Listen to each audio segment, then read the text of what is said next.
Waiting to Win proudly welcomes you, and warmly welcomes you to our show as we preview ball racing on the Standside track. It is the Waiting to Win, of course, proudly sponsored by Betway. We've got Daryl Marie, a Betway ambassador with us, and of course an expert at tipster, be it the Vaal, be it the Western Cape, be it anywhere. If he's in the mood, he'll get them right.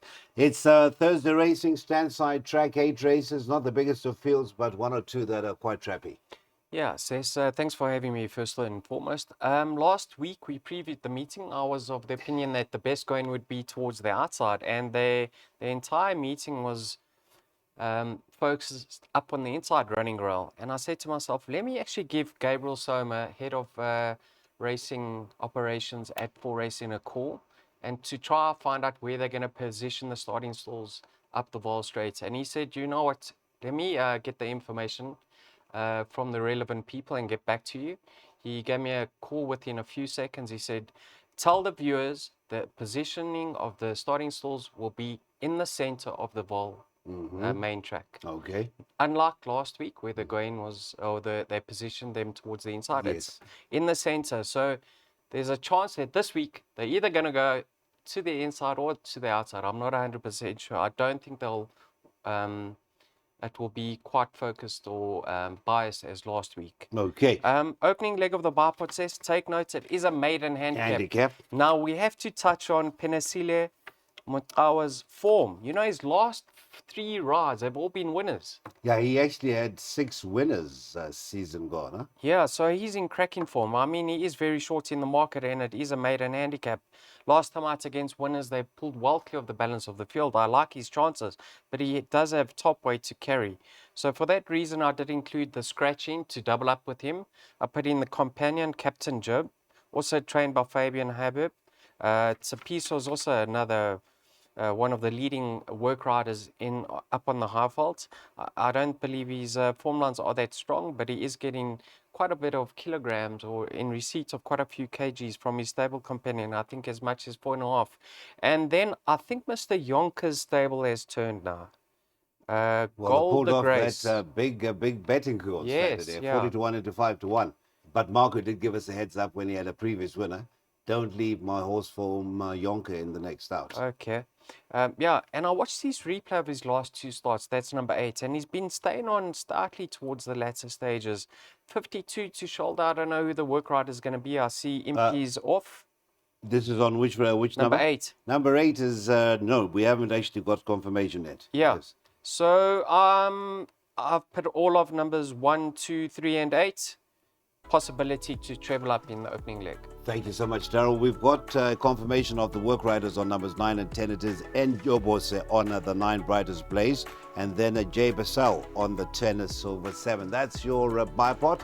It opens with the work riders, and it should be off with that first at 12:30.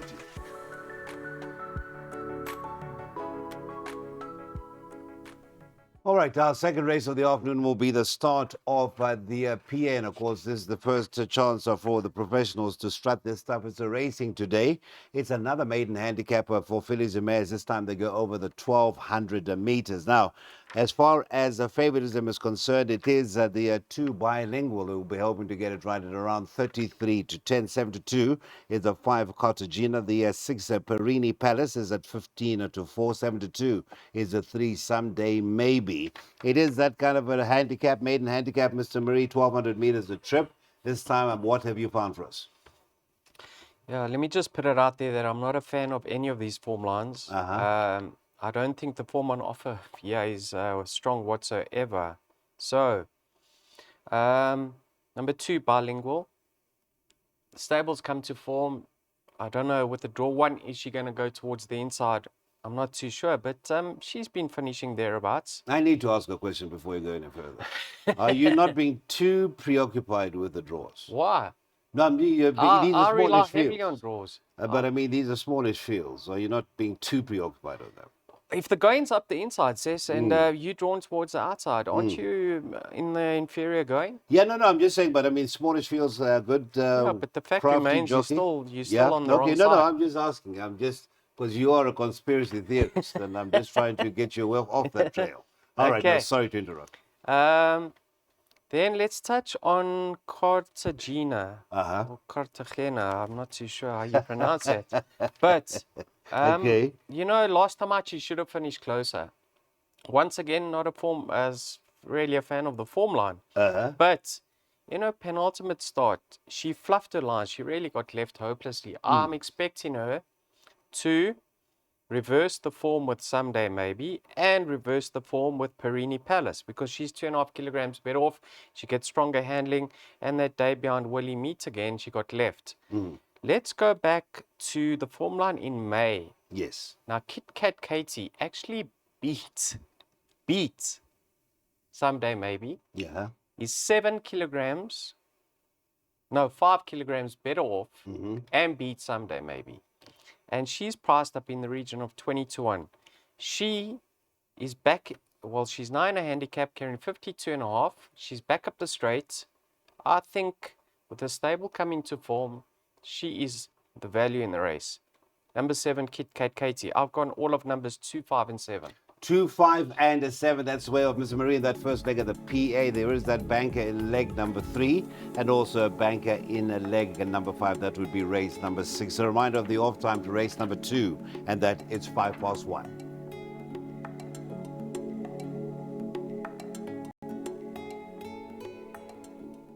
All right, so we're on to race 3, the first leg of the pick 6. Another small field of the 7 runners. This time it's Ameritrade at 62. They're going over the 1700. Before we touch on the betting, Mr. Marie, you introduced us to the Million Jackpot the other day. That is a new initiative by Betway. I've done some more research in the meantime, and I've come across a few people who've actually played the $1 million jackpot or Million Jackpot. And they seem to be very upbeat about it. And it's apparently that 8 races, like on a day like tomorrow, 8 races as of race 1. Of those 8 winners, you've got to nominate one you think might just fall away into a place. And if I have to give some advice, I'd say put the place on the last leg. You don't want to go into the last race with R1 million on the line and you get Peter Shorthead running second. That's the words of a man who's been there, done that. Yeah. Now let's get back to today's meeting. Flag bearer in form, 22 to 10, the 5. Number 2, Zumbomba, also from an informed duo of Markov and Rensburg, and the corner Spies is at 5 to 2. 33 to 10 is another informed sort. 33 to 10 is the 6 of Full Go. It's a 6 to 1 and better bar those. Right, Full Go form line. We suddenly saw it come to some sort of hand, I think one of our latter races on Saturday, where the horses ran first and second. Up till that point, there had been nothing happening with that Full Go form line. Yeah, Cecil, you know, there's so many horses over here that I have met in the past, and due to the way the race has panned out, there's different results. I can see that happening again. You touched on the form line. We saw 5th of July Frank that form. That's correct. And we actually saw a horse run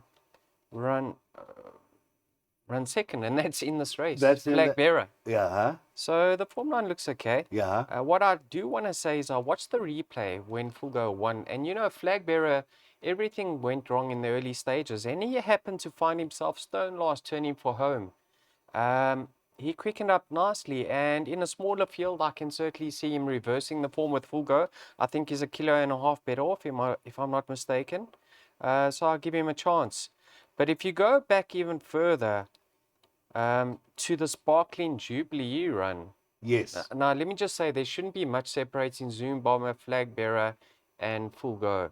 But if you go back to the Sparkling Jubilee run, Aga Sanction beats Flag Bearer, and he's only 1.5 kilos worse off for a 3-length beating. So I'm going to be leaning towards Aga Sanction as the likely winner. What I do want to say is Muzi Yeni probably got off the son of Patala Palace last time out and said to Mr. Gray, take the blinkers off, because that's an equipment change. And that has pricked my ears, because I think if he was doing too much last time out, and in his penultimate start he was unfortunate, off his current mark of 64, I think he's going to be very competitive. I've taken my chances in the opening leg of the bipod. I've only got, pick 6. I've only got numbers 1 and 5. But please believe you me, the race doesn't stop there. If you can afford it, go the entire field. All right, so that is the words of Mr. Marie. 1 and 5, the minimum. Field, if possible, and just rounding off, that is the first leg of the Pick Six. 5th of July won its race. And in the same race behind 5th of July, running second was Japanese Maple last Saturday. That is Pick Six, time 13:40.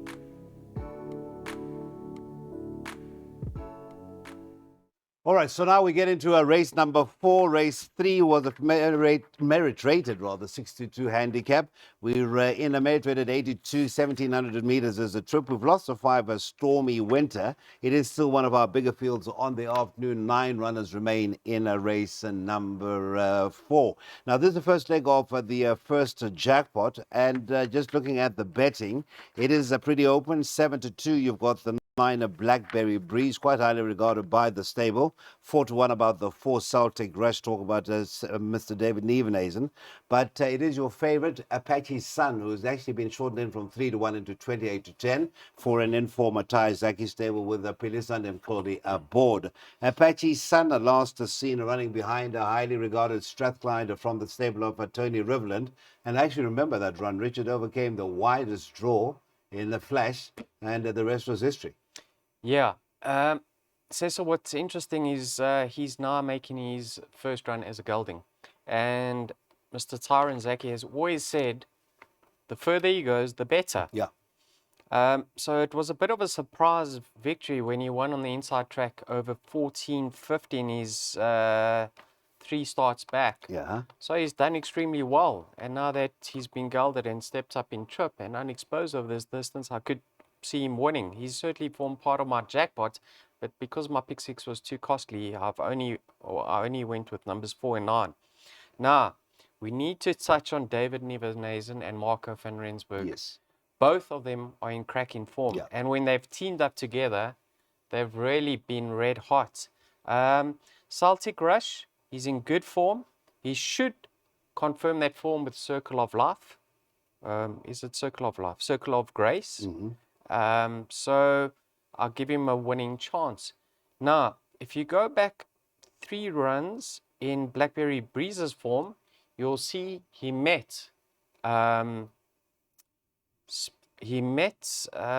Nevenhuizen's Celtic Rush, right? I just want to get this right. Sis. Yeah. And I think he's 2.5 kilograms better off. He was having his comeback run on that occasion. He would have been in need of it. And the turnaround in the weights. So I think the son of Silvano, who's got a neat draw, hopefully can just slot him behind Circle of Grace, get the run of the race. He's probably going to reverse the form with Celtic Rush. But I've certainly backed him up because Celtic Rush comes from a yard that's in cracking form. And you know, when yards hit form, you have to ride the wave because generally most horses run well. So I'm going in order 9, 4, 6.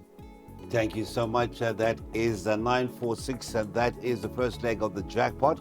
3 and 4 would be the other lighter leg, and that is leg number 3. And then we round off with 5 horses at the last leg.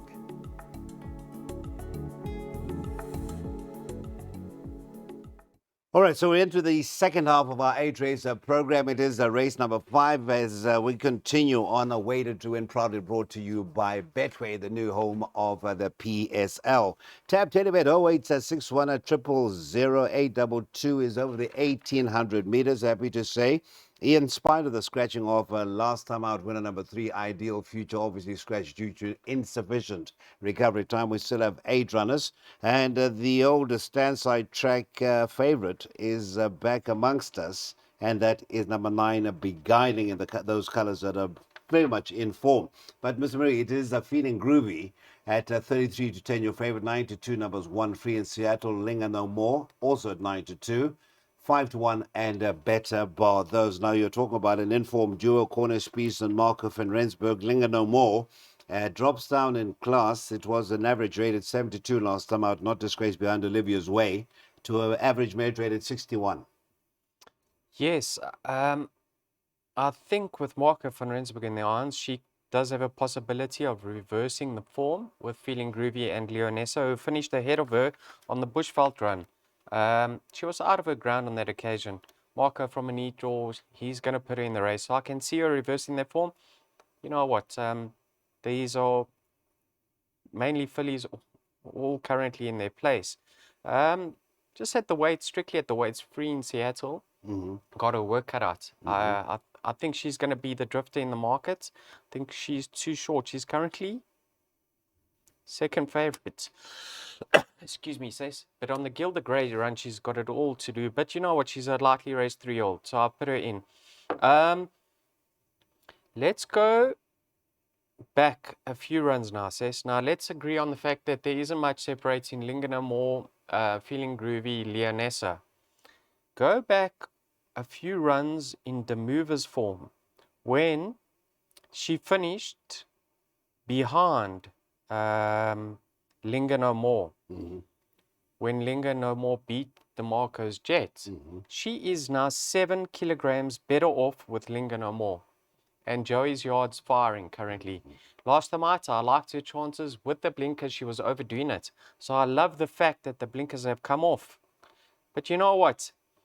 She's a 6-year-old mare, not really one to rely on. So she's going to be my top pick in this race, number 7, Demover.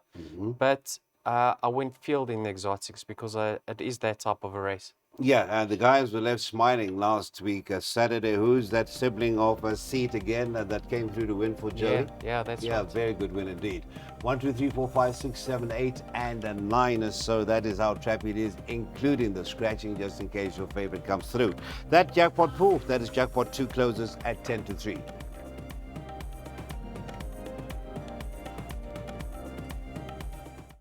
All right, so we head to race number 6, and I must tell you, PSL season is just around the corner. I tried to get into Soweto after working at Turpentine on Saturday. I was invited to a surprise birthday party.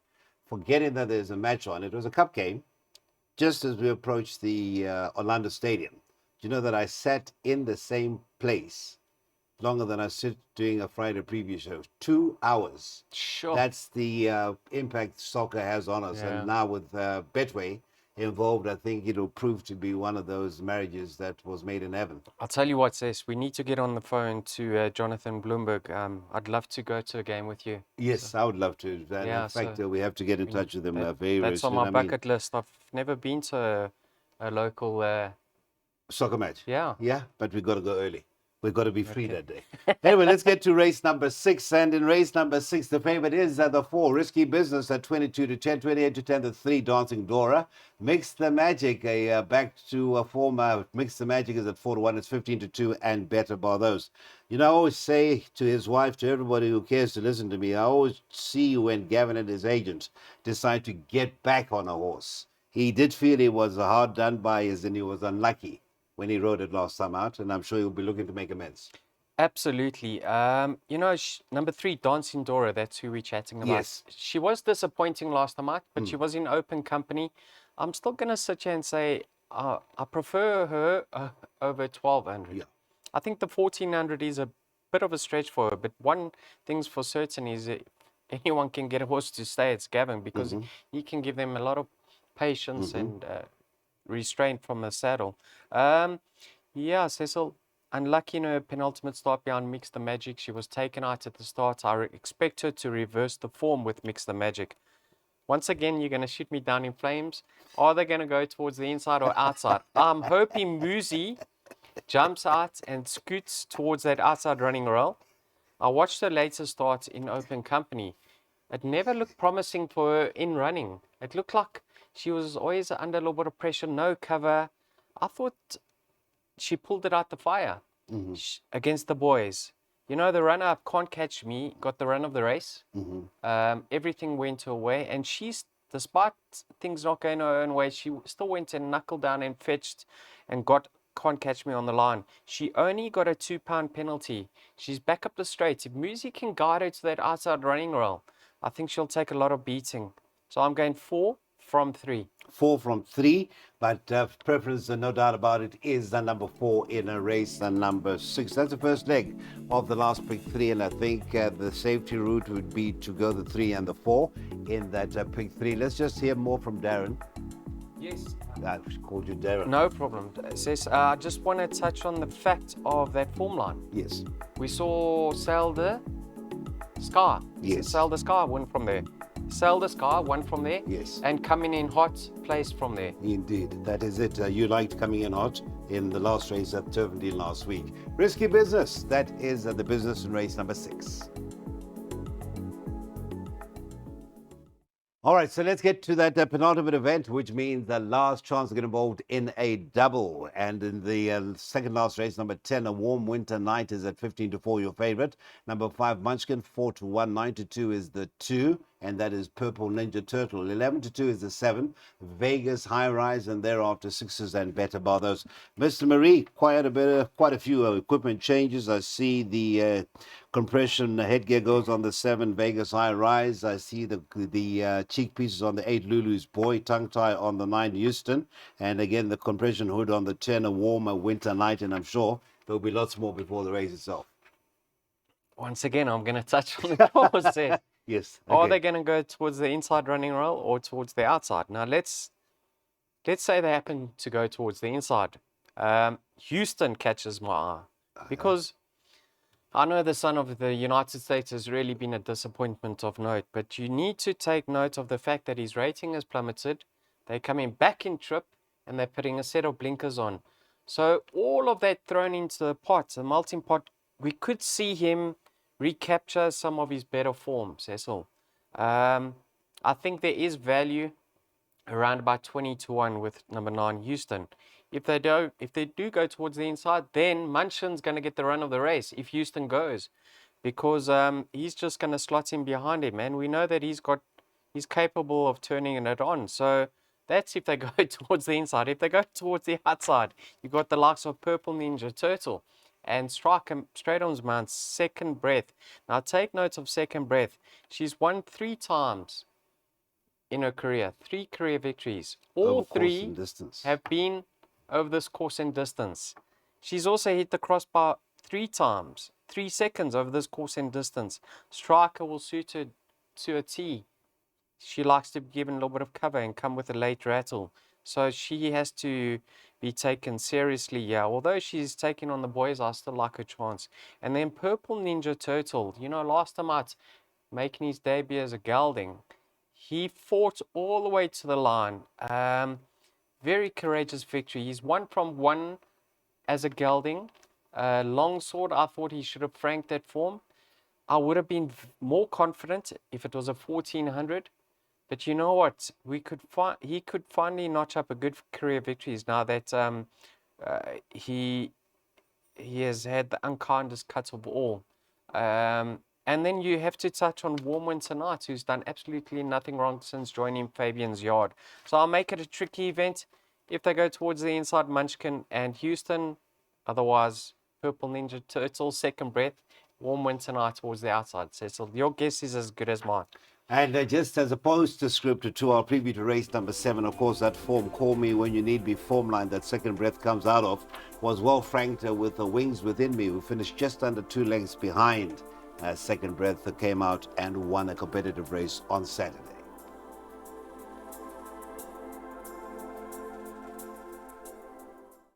Okay, so we are rounding off our preview for our meeting on a Thursday. We're on the stand side. The track is going to be on the inside or the outside. Our man will tell us. And in fact, he will confirm for himself when he sees the first couple of races that come Thursday. We are previewing the show on a Wednesday for Thursday. Just a form update, a runner that was mentioned by Daryl on one of the form lines that we were discussing a few races back, and that is Sail the Sky, who saw a big plunge land. 40-1 into 5-1, and gave Marco van Rensburg a double, teaming up with the trainer Chris Jonker. So was a winner, and this was in a merit at 74, finished a length and a quarter behind the favorite then, and I can still see the scowls and the anger of the connections, and that is a spring tradition. Nonetheless, let's have a look at the betting for race number 8. The one commander of all is at 5-1, co-favorite with the 3 After Hours, and the 5 Southern Style. 11-2 numbers the 10 Samoa and the 11 Dark Tide. It is 9s and better, but I can tell you it was not a pretty sight to see the connections of spring tradition after the race. Yeah, I had my baby on spring tradition. Yes. You should have seen me after the race. Yeah, Sail the Sky, you touched on him being a winner, Cess, but he is said to carry 59.5 kilograms now. You know, he's certainly improved now that he's allowed to use his stride. Yeah. So I'm sure Marco's going to adopt similar tactics. Let him stride. He is very fit. I think around about 12 to 1, he 12 a to little bit 1 of indeed. value. Let's just confirm 12 to 1, yes, sir. Yeah, more value with regards to number 6 over here, Prince of Denmark. Yes. Third run for poorly matched on the half health. Super fit now. Um, plummeted in the ratings since on the half health. He's dropped from a 68 to a 61. Yes. Set of blinkers go on. So we could see improvement from number 6, Prince of Denmark. Commander of All, I think lost his race at the start last time out. Eye-catching headway throughout the running of that race. Stronger handling now, Gavin Lorena. Fabian's in nice form. Can see him featuring. Prize Platinum. This combination team up once again. Clinton Binder and Pierre Stradle. Yes. Plummeted in the ratings, down to 67. Stronger handling. I mean, you've gone from 4 kg apprentices to the master himself. Very, very difficult races. Strictly on the way the market's been priced up, I'd say the 12 to 1 Sailor Sky's value and the 14 to 1 Prince of Denmark is value. But yeah, tricky race. I've suggested a trifecta box. Let's hope we can show a profit. And on that tricky note, we bid you a farewell and we wish you all the most enjoyable of racing on Wednesday and Thursday. Thursday is what we have just been dealing with. And once again, it is our warmest thanks to our sponsors, Betway, who brought you Waited to Win for today.